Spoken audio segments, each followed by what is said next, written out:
सरकार और बोर्ड्स को उन सवालों का जवाब देना है जो हर छात्र और उनके माता पिता के जहन में है।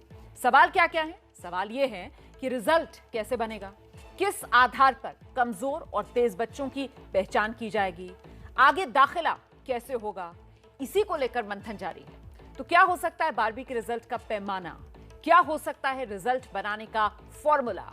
मास्टर स्ट्रोक की इस स्पेशल रिपोर्ट में देखिए। अब रिजल्ट हमारे प्रीवियस रिजल्ट्स के बेसिस पे या प्री बोर्ड्स पे करा जा सकता है। तो जिन्होंने पूरे साल पढ़ा है उनके लिए मे बी एक फेयर डिसीजन ना हो। सबको एक ही साथ प्रमोट कर देंगे तो ये गलत होगा, क्योंकि जो बच्चा ज़्यादा मेहनत कर रहा है और जो कम मेहनत कर रहा है तो उनमें एक डिस्टिंग्विश मतलब उनके बीच में एक अंतर तो रहना चाहिए। एग्जाम्स हो जाते तो हमें परफॉर्म करने का एक मौका मिल जाता। 12th से कॉलेज अच्छा कॉलेज या बुरा कॉलेज डिसाइड होता है। फॉरेन यूनिवर्सिटीज़ में एडमिशन के लिए बोर्ड के परसेंटेज का बहुत वेटेज होता है, तो अगर हम अप्लाई नहीं कर पाएंगे वहाँ पे अगर हमें सेटिस्फाइड रिजल्ट नहीं मिला तो बाद में हम लोग को एडमिशन के लिए और फिर करियर पर हमारे असर हो सकता है।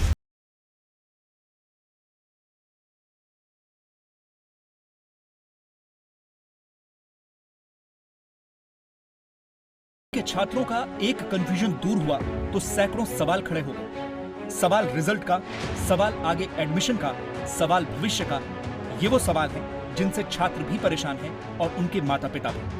अब बच्चे लगातार अपने टीचर और प्रिंसिपल से भविष्य की तस्वीर को समझना चाह रहे हैं। जो मेजर कॉलेजेस भी मेरिट बेस पे ही लेते थे, बट सिंस अब एंट्रेंस पे होगा तो कंपटीशन वे मोर ज़्यादा होगा हमारे लिए। तो मैं बिलीव करता हूँ कि 10th के एग्ज़ाम के जैसे मार्क्स लगे वैसे हमारे नहीं लगने चाहिए, क्योंकि सारे बच्चों ने ये प्रैक्टिस के हिसाब से दिए थे एग्ज़ाम्स, एंड कोई नया मेथड इनको लाना चाहिए फॉर इवैल्यूएटिंग आवर मार्क्स। आगे अब कोई फेयर उनका क्राइटेरिया होना चाहिए कि ताकि बच्चों को भी आगे कोई दिक्कत ना हो एडमिशन्स वगैरह में। डीयू का कोई बेटर ऑप्शन होना चाहिए, क्योंकि बहुत हाई कट ऑफ जाता है। बच्चों का एक ही सवाल था कि मैम अब क्या करें, कौन से कॉलेज में एडमिशन लें और कैसे ये एडमिशन होगा। तो बच्चों के मन में ऑफकोर्स असमंजस है कि कैसे हम आगे अपना फ्यूचर सेटल करेंगे और कॉलेजेस में अपना प्रोफेशनल लाइफ स्टार्ट। हम सबके मन में अब एक सवाल ज़रूर है कि व्हाट नेक्स्ट। हम सबको अब CBSE की तरफ से निर्देशों का इंतज़ार रहेगा ताकि हम बच्चों के फ्यूचर के बारे में सही डिसीजन ले सकें। उनके मन में सर्टेनली ये चिंता तो है कि हमारी मार्किंग किस तरह से होगी। ये भी चिंता है कि आगे हमारा कॉलेजेस और यूनिवर्सिटीज़ में क्या होगा। पर्टिकुलरली वो बच्चे जो विदेशों में एडमिशन लेना चाहते हैं उनके लिए भी काफ़ी स्ट्रेस का एक थोड़ा सा रीज़न था ये। इससे पहले 10वीं के इम्तिहान भी रद्द हुए थे, लेकिन तब ऐसे सवाल नहीं उठे, क्योंकि 10वीं के बाद ये तय होता है कि बच्चा 11वीं में जाएगा। लेकिन 12वीं के बाद बच्चे को अपने चुने हुए करियर की राह पर निकलना होता है। इसलिए 12वीं की परीक्षा रद्द होने के बाद सवालों का पिटारा खुल गया है। सबसे बड़ा सवाल यह है कि अब बच्चों का रिजल्ट किस आधार पर बनेगा। कमजोर और मेरिट वाले बच्चों का मूल्यांकन कैसे होगा? कहीं ऐसा तो नहीं पढ़ाई में होशियार बच्चों को नुकसान हो जाएगा? सवाल यहीं खत्म नहीं होते। दिल्ली यूनिवर्सिटी समेत देश के बहुत से विश्वविद्यालय मेरिट के आधार पर एडमिशन देते हैं। अब यहाँ एडमिशन का क्या नियम होगा? एक और सवाल उन छात्रों के मन में है जो 12वीं के बाद विदेश जाने की तैयारी कर रहे हैं। इसके अलावा बहुत सी सरकारी नौकरियों में 12वीं के नंबर से मेरिट बनाई जाती है। उन नौकरियों को लेकर क्या नियम होंगे? ऐसे सभी सवालों पर शिक्षाविदों और एक्सपर्ट्स के बहुत से सुझाव हैं, जिन पर आखिरी फैसला अब सरकार और बोर्ड को लेना है। असेसमेंट पॉलिसी इस ढंग से बनानी चाहिए जैसे बच्चे अगर एग्जाम में अपीयर होते तो उनके मार्क्स जितने आने चाहिए थे असेसमेंट पॉलिसी उसको कवर करे, ताकि जो बच्चे हमारे जो स्टूडेंट्स बाहर जाना चाहें नेशनल लेवल पे, इंटरनेशनल लेवल पे, किसी यूनिवर्सिटी में, तो उनको इस चीज़ का सामना ना करना पड़े कि उन्होंने एग्ज़ाम नहीं दिए और उनके मार्क्स ज़्यादा आ गए। बाहर जाने वाले बच्चों का सवाल है, डेफिनेटली उन्होंने अपने प्लान्स पहले से बना रखे हैं। अब उनको वेट था बोर्ड्स का और बोर्ड्स के आने वाले रिजल्ट्स का। तो अब मुझे ये लगता है कि गवर्नमेंट शायद more of recommendations from the school या इंटरनल असेसमेंट के बेसिस पे उन्हीं बच्चों को थोड़ा सा प्रमोट करेंगी, क्योंकि जो यूनिवर्सिटी एडमिशन्स हैं बाहर के, वो most of the admissions are almost in the pipeline. So I think most of the parents are really worried about this only. Universities में जो पहले सारे कट ऑफ के बेसिस पे एडमिशन्स होते थे और अनफॉर्चुनेटली अगर कोई बच्चा अच्छा नहीं परफॉर्म कर पाता था तो उसको एडमिशन नहीं मिलता था। हो सकता है यूनिवर्सिटीज़ भी इस बार अपना एडमिशन क्राइटेरिया कुछ चेंज करें और उसको ज़्यादा चाइल्ड फ्रेंडली बनाएं। फिलहाल सबसे बड़ा सवाल यही है कि 12वीं के बच्चों का रिजल्ट किस आधार पर तय होगा। इसे लेकर कई फॉर्मूलों की चर्चा हो रही है। हालांकि इन सभी फॉर्मूलों की कुछ अच्छाई है तो कुछ कमी है। हम आपको ये फॉर्मूले समझाते हैं। पहला फॉर्मूला है ऑब्जेक्टिव क्राइटेरिया का। सीबीएसई इसी आधार पर 10वीं का रिजल्ट तैयार कर रही है। इसमें स्कूल में बच्चे के साल भर के प्रदर्शन को आधार बनाया जाता है और पूरे साल हुए टेस्ट के नंबर के आधार पर मार्किंग की जाती है। कोई स्कूल ओवर मार्किंग न करे या फिर मार्किंग में भेदभाव न हो, इसके लिए रेफरेंस ईयर पॉलिसी लागू की जाती है, जिसमें स्कूल को पिछले 3 साल में सबसे अच्छे प्रदर्शन वाला साल चुनना होता है। रेफरेंस ईयर में सबसे ज्यादा नंबर से ज्यादा मार्क्स नहीं दिए जा सकते। सीबीएसई 10वीं का रिजल्ट इस आधार पर जरूर बना रही है, लेकिन इसे लेकर भी कई आशंकाएं हैं। कुछ बच्चों को यह डर सता रहा है कि उनकी तैयारी बोर्ड परीक्षा के लिए थी और इस नियम से उनका नुकसान हो सकता है। एडमिशन के लिए बोर्ड के परसेंटेज का बहुत वेटेज होता है, तो अगर हम अप्लाई नहीं कर पाएंगे वहाँ पे अगर हमें सेटिस्फाइड रिजल्ट नहीं मिला। मिनिमम 75% तो है ही बोर्ड के लिए, जेई पेपर देने के लिए वो तो आ जाएगी, लेकिन बाकी और टॉप कॉलेज में जब आपको बोर्ड के लिए देनी पड़ती है मार्कशीट तो उधर प्रॉब्लम हो सकती है। स्कूल का जो एवरेज है उससे मेरा ज़्यादा आ सकता था, तो फिर नुकसान तो होने का। रिजल्ट को लेकर जिस दूसरे फॉर्मूले की चर्चा है वो है प्री बोर्ड के नंबर के आधार पर मार्किंग। इसके नियम के मुताबिक स्कूल के प्री बोर्ड के नंबर को मुख्य आधार बनाया जा सकता है। इसके बाद स्कूल में पूरे साल हुए टेस्ट के नंबर को देखा जाएगा, साथ ही साल भर हुए प्रैक्टिकल, असाइनमेंट और असेसमेंट का मूल्यांकन भी होगा। इन सभी चीजों के आधार पर फाइनल रिजल्ट तैयार किया जाएगा।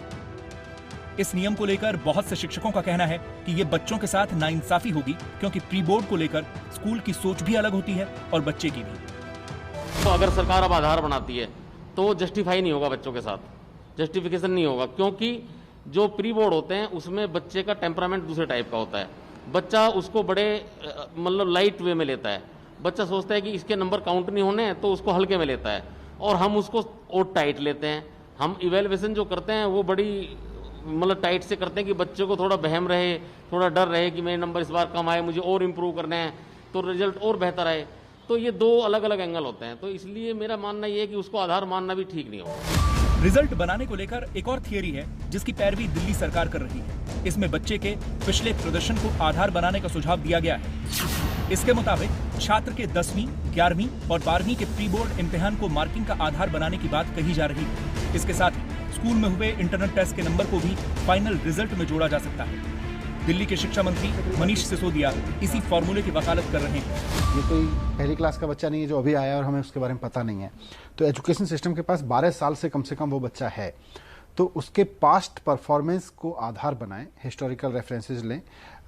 टू बी प्रिसाइज, हम 10वीं, 11वीं, 12वीं के परीक्षाएं हुई हैं, इंटरनल एग्जाम्स हुए हैं, उसके प्री बोर्ड्स हुए हैं, प्रैक्टिकल्स किए हैं, उसने बहुत सारे असाइनमेंट सबमिट किए हैं। इन सब के बेस पर उनको वेटेज देते हुए फॉर्मूला निकाला जा सकता है, और मुझे लगता है वो कहीं ज्यादा बेहतर होगा बनिस्बत 3 घंटे की एक परीक्षा की। इस नियम के मुताबिक छात्र के पिछले 3 साल के प्रदर्शन को आधार बनाने की बात कही जा रही है, लेकिन एक सच ये भी है कि जो छात्र इस साल 12वीं में है वो पिछले साल भी 11वीं से बिना इम्तिहान के प्रमोट होकर आए थे। इसके साथ ही शिक्षाविदों का मानना है कि कुछ स्कूल अपना रिजल्ट अच्छा दिखाने के लिए मार्क्स बढ़ाकर दे सकते हैं।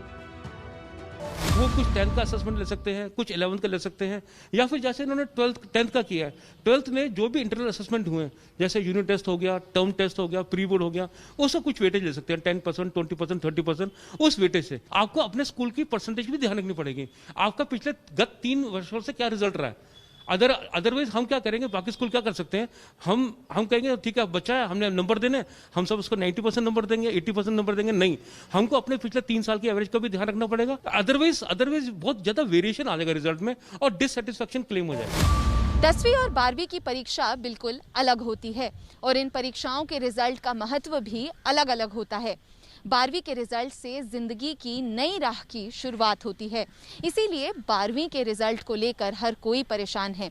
सरकार भी ये समझती है, इसीलिए पूरे मंथन के बाद ही रिजल्ट का फॉर्मूला तय किया जाएगा ताकि किसी भी बच्चे के भविष्य को नुकसान न पहुंचे। देखिए, सीबीएसई परीक्षा के रद्द होने के ऐलान के कुछ ही घंटे बाद आईसीएसई बोर्ड ने भी परीक्षाएं रद्द कर दी हैं। इसके बाद अब राज्यों के बोर्ड्स ने 12वीं को लेकर फैसला करना शुरू कर दिया। आपको बताते हैं किस किस बोर्ड का क्या क्या रुख अभी तक सामने आया है। गुजरात में परीक्षा रद्द करने का फैसला लिया गया है। मध्य प्रदेश, परीक्षा रद्द करने का फैसला मध्य प्रदेश सरकार ने ले लिया है। हरियाणा में भी जो शिक्षा बोर्ड है परीक्षा रद्द करने का फैसला ले चुका है वो। छत्तीसगढ़ के अंदर परीक्षा शुरू हो गई है घर से, लेकिन उत्तर प्रदेश में अभी कोई फैसला नहीं हुआ है, महाराष्ट्र में अभी कोई फैसला नहीं हुआ है, राजस्थान में भी अभी कोई फैसला नहीं हुआ है और पश्चिम बंगाल में भी अभी फैसला नहीं लिया गया है।